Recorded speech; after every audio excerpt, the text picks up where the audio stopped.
ये कहानी है एक मिडिल क्लास फैमिली गणेश नामी एक लड़के की। गणेश की बेटी स्नेहा और पत्नी राधा होती हैं। गणेश बहुत ही मेहनती इंसान होता है।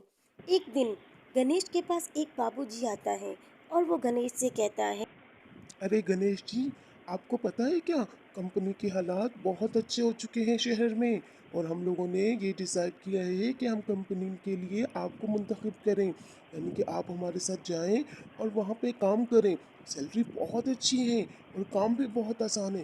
बहुत बड़ी कंपनी है। आपको आज ही मेरे साथ चलना होगा, ठीक है? गणेश और उसकी पत्नी ये सारी बातें सुन के बड़ी ही हैरत ज़दा होती है कि इतनी बड़ी कंपनी में गणेश को अचानक से नौकरी मिल गई है। गणेश अपनी पत्नी से कहता है, अरे सुनो राधा, कंपनी तो मुझे बहुत अच्छी लग रही है और सबसे बड़ी बात है सैलरी पैकेज बहुत अच्छा है। एक काम करता हूँ, मैं चला जाता हूँ और तुम अपना और स्नेहा को बहुत ख्याल रखना। देखो, मेरा जाना ज़रूरी है। मैं जाऊँगा तो आगे स्नेहा का फ्यूचर बनेगा ना, उसकी पढ़ाई, उसकी फीसिस, ये सब कुछ देनी होगी मुझे। ठीक है गणेश जी, आप जाइए, लेकिन एक बात याद रखिएगा, मुझसे ना लाज़मी कॉन्टेक्ट कीजिएगा, क्योंकि अगर आप बात नहीं करेंगे तो मैं बहुत चिंतित होंगी। देखें, इससे पहले आप कभी भी इस तरह से अकेले कहीं पे भी नहीं गए हैं शहर की तरफ। आज आप जा रहे हैं, अपना बहुत ज़्यादा ध्यान रखिएगा, ठीक है? मैं और स्नेहा आपका इंतज़ार करेंगे। जल्द से जल्द आइएगा, फ़ोन कर दीजिएगा पहुँचकर। वक्त का क्या भरोसा होता है, कौन कैसा और क्या है किसी के चेहरे पर नहीं लिखा होता है। गणेश बेचारा उस बाबूजी के साथ शहर तो चला जाता है लेकिन वापस लौट के नहीं आता। स्नेहा अपनी माँ से कहती है, अरे माँ, आप क्यों इतनी चिंता कर रही हो? अच्छी बात है ना। पापा जो हैं वो शहर जा चुके हैं। अब तो हमारे पास बहुत पैसा होगा। मैं अच्छे स्कूल में पढ़ूंगी, सब कुछ होगा हमारे पास।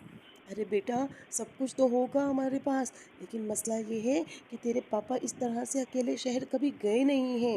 इस तरह से मुझे चिंता सताए जा रही है उनकी कि वो किस तरह से वहाँ पे एडजस्ट करेंगे। समझ नहीं आ रही है ये बात मुझे। जैसे कैसे वक्त बीत गया और गणेश का कुछ पता नहीं चला। यहाँ पे राधा अपनी माँ से कहती है, अरे माँ, मुझे बहुत ही चिंता हो रही है। 2 साल बीत चुके हैं, गणेश जी का कुछ अता पता नहीं है। वो किधर है माँ? मुझे तो बहुत उनकी याद सताई जा रही है। पता नहीं वो ठीक होंगे भी या नहीं। अरे बेटा, मैं तो कहती हूँ तू उसे भूल जा।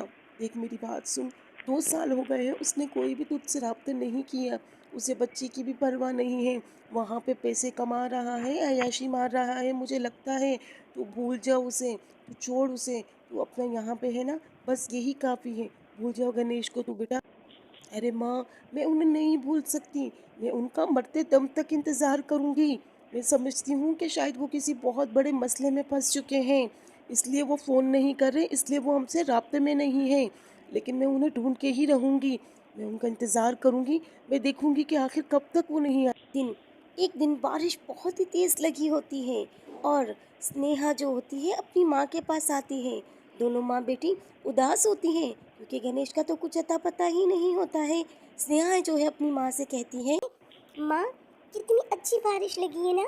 माँ, बाबूजी को बहुत ही पसंद थी बारिश। आपको पता है ना, वो बारिश में पकोड़े खाया करते थे। याद है?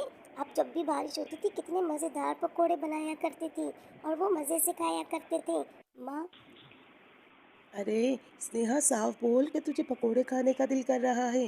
चल ठीक है, मैं तेरे लिए पकोड़े बना के लाती हूँ। वैसे आज मुझे गणेश जी की याद इसलिए सता रही है क्योंकि मुझे पकोड़े बनाना उन्होंने ही सिखाया था। कहते थे कि ये मसाला डाल, वो मसाला डाल, ऐसे कर वैसे कर, इतनी बातें किया करते थे। क्या बोलूँ। राधा जो होती है वो पकोड़े बनाने के लिए बैठ जाती है।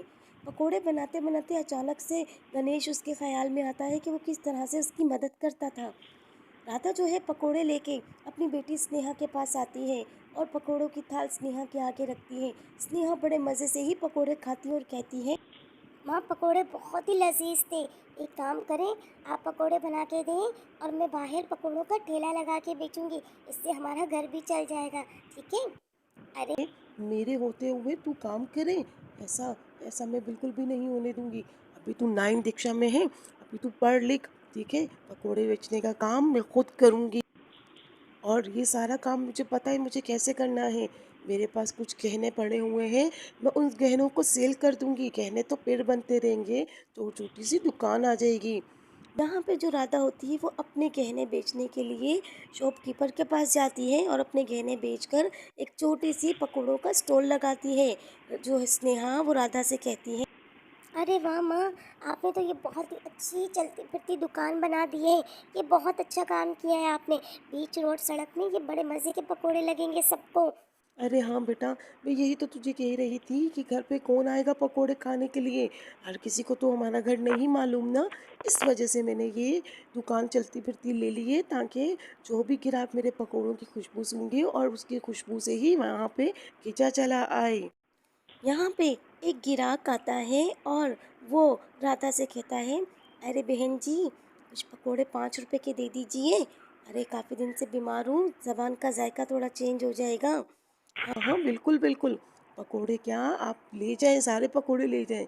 अभी देती हूँ आपको पकोड़े। बड़े ही मज़ेदार है, ज़बान का जायका क्या, अच्छा खासा आपका मुंह का जायका चेंज हो जाएगा। ये लीजिए पकोड़े। पकोड़े खाकर तो वो ग्राहक बहुत ही खुश हो जाता है और राधा से कहता है, अरे राधा जी, पकोड़े तो बहुत ही मज़ेदार थे, 50 के और दे दें। यहाँ राधा के जो पकोड़े हैं वो जगह जगह फैले हुए होते हैं। हर कोई राधा के पकोड़ों की तारीफ करता है। एक सेठ जी आता है, वो राधा से कहता है, राधा, 2 दिन का ऑर्डर आया है, शहर चलना है आपने और वहाँ पे पकोड़े बना के सबको खिलाने हैं। बहुत मज़ेदार तुम्हारे पकोड़े थे, वहाँ का तारीफ की गई है। राधा अपनी बेटी को छोड़ के अपनी माँ के पास शहर की जानिब चल बसती है और पकोड़े वहाँ पे सेल करती है, यानी कि बना के वहाँ के सेठ लोगों को खिलाती है। सबको पकोड़े बहुत पसंद आते हैं। एक दूसरे के साथ राधा की तारीफ कर रहे हो। राधा अपनी तारीफ सुन के बहुत खुश होती है। सेठ कहता है, अरे राधा को तो एक्स्ट्रा पैसे दिए जाएंगे। राधा पकोड़े बहुत ही मज़ेदार बना रही है, इसे फिर यहाँ पे बुलाया जाए। इतने में गणेश अचानक से राधा के सामने आ जाता है और राधा तो बिल्कुल ही हक्की बक्की हो जाती है। राधा सबसे कहती है, अरे ये तो मेरे पति हैं गणेश जी। अरे 3 साल 2 साल हो चुके हैं इनको यहाँ पे। ये गुम हो चुके थे, यानी कि शहर आए थे दोबारा। दोबारा हमसे इन्होंने रब्ता नहीं किया। अरे गणेश जी, आप कहाँ थे? मैं आपको कितना ढूंढ रही थी। सेठ जी, मुझे कुछ मुआवजा नहीं चाहिए, मुझे कुछ पैसे नहीं चाहिए। आप एक हमारे ऊपर ये कृपा कीजिए कि मुझे और मेरे पति को शहर भेज दीजिए। मैं काफ़ी अरसे से अपने पति की तलाश में थी। आज मुझे यहाँ पे मेरे पति मिल चुके हैं। राधा गणेश को लेके सही सलामत घर आ जाती है और सेठ कहता है, अरे हाँ हाँ, ठीक है बेटा, तुम ले जाओ उसे गणेश को। हम तुम्हारी मदद करेंगे शहर पहुँचने में। तुम चिंता मत करो और हम तुम्हें तुम्हारा मुआवजा भी देंगे। बस तुम सही सलामत शहर पहुँच के हमें बता देना। राधा अपने पति को लेके घर से ही सलामत पहुंचती है। सब बहुत खुश होते हैं और यहाँ पे गणेश अपनी सारी दास्तान राधा को बता रहा होता है कि किस तरह से उसे वहाँ शहर बुलाया गया और किस तरह से इससे वहाँ काम निकलवाते थे और इस तरह से उसे यहाँ पे वापस अपने घर पे भी नहीं भेजा तुम सबके साथ। राधा गणेश की सारी बातें सुन के गणेश को कहती है, अरे गणेश जी, पुरानी बातों को भूल जाइए। ये भगवान का शुक्र अदा कीजिए कि आज आप हमारे साथ हैं, हमारे पास हैं। बस ये बात अच्छी है कि अब हम सब एक साथ साथ हो गए। अब हम कभी भी शहर आपको नहीं भेज